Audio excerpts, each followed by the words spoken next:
तो गाइज अभी तक आप लोगों ने ये न्यूज़ तो सुन ही ली होगी कि मिर्ज़ापुर के ऊपर एक मूवी बनने वाली है जिसके अंदर ऋतिक रोशन एज ए कालीन भैया का रोल प्ले करते हुए देखने को मिल सकते हैं। लेकिन ये चीज़ कंफर्म नहीं है, ये जस्ट एक र्यूमर है और तो और बहुत हद तक ये मूवी नहीं ही आएगी। एक्चुअली में जो मिर्ज़ापुर के डायरेक्टर है गुरमीत सिंह, उनका जब इंटरव्यू आया था तब फैंस लोग कंफ्यूज हो गए थे कि क्या सच में हमारे कालीन भैया को रिप्लेस कर दिया जाएगा। देखो ऋतिक रोशन की जहां तक बात करें तो उनका स्टार्टिंग से लेके अभी तक का ट्रैक रिकॉर्ड रहा है कि वो पर ईयर 1 मूवी ही रिलीज करते हैं। आई मीन कि उन्होंने बहुत सारी मूवीज फ्लॉप दी है, बहुत सारी हिट भी दी है, लेकिन उनका स्टार्टिंग से अभी तक ट्रैक रिकॉर्ड रहा है कि पर ईयर 1 मूवी वो अपनी वैल्यूज को खराब नहीं करते हैं।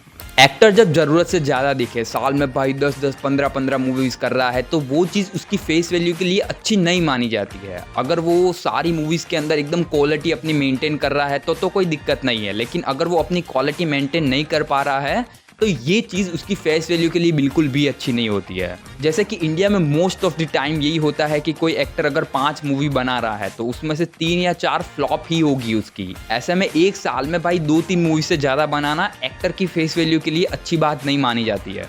और डिमांड एंड सप्लाई का रूल भी मेंटेन होता है कि अगर तुम्हारी सप्लाई बहुत ज़्यादा है, मतलब तुम प्रजा के बीच में बहुत ज़्यादा दिख रहे हो, तो उसकी वैल्यू बहुत ज़्यादा कम होती है। इसी वजह से जो बड़े बड़े स्टार्स है वो एक साल में एक मूवी ही रिलीज़ करते हैं। और शाहरुख खान ने भी यही फॉर्मूला यूज़ किया। जब उनकी मूवीज़ नहीं चल रही थी तो 0 मूवी के बाद में उन्होंने बहुत लंबा ब्रेक लिया और फिर अपना कमबैक किया। अब ऐसे ही ऋतिक रोशन का फिक्स है कि वो साल में एक मूवी देंगे। इस साल तो उन्होंने फाइटर रिलीज़ कर दी है और अगले 3 सालों के उनके प्रोजेक्ट फिक्स है। जैसे कि अगले साल यानी 2025 में वॉर 2 आएगी जूनियर एनटीआर के साथ में, जिसके अगले साल यानी 2026 के अंदर कबीर खान सर्वनाश करके एक मूवी आने वाली है जो कि वाईआरएफ के यूनिवर्स का ही हिस्सा है।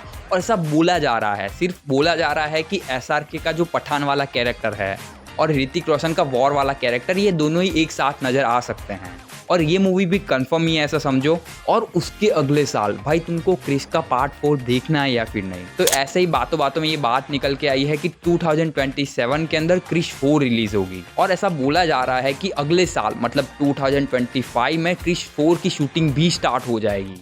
और भाई शायद 2027 में तो मिर्ज़ापुर का सीजन 4 भी आ जाएगा। तो भाई लोग अगर ये लोग कोई मूवीज प्लान कर रहे हैं तो वो आपको 2028 से पहले तो नहीं देखने को मिलेगी। और सो फार 2027 तक तो ये चीज़ कंफर्म ही समझो कि आपको कोई मिर्ज़ापुर के ऊपर मूवी ऋतिक रोशन हो जिसमें ऐसी मूवी देखने को नहीं मिलेगी। और अगर कुछ आ जाता है तो एंजॉय इट। और ये चीज़ बहुत सारे न्यूज़ आर्टिकल ने भी कंफर्म किया है कि सो फार ऐसी कोई भी चीज़ अभी तक कंफर्म नहीं है। और जो मिर्ज़ापुर के डायरेक्टर है गुरमीत सिंह, उनसे इंटरव्यू लिया गया था दैनिक भास्कर पे। तब उनको पूछा गया था कि इस चीज़ के बारे में, मतलब ऋतिक रोशन के बारे में उनका क्या मानना है। तो उन्होंने बोला था कि ये चीज़ें प्रोड्यूसर्स और जो ऊपर बैठे लोग हैं, मतलब प्राइम वीडियो की तरफ से कंफर्म होती है, इसमें वो कुछ नहीं कर सकते। और जहाँ तक मुझे लगता है कि अगर कभी मिर्ज़ापुर के ऊपर मूवी बनी तो प्राइम वीडियो वाले हमेशा से पंकज त्रिपाठी को ही एज ए कालीन भैया कास्ट करेंगे। ऋतिक रोशन अच्छे कैरेक्टर है, मैं ऐसा नहीं बोल रहा हूँ कि वो रिप्लेस नहीं कर सकते इस रोल को, लेकिन भाई होता है ना, लोगों के दिमाग में एक बार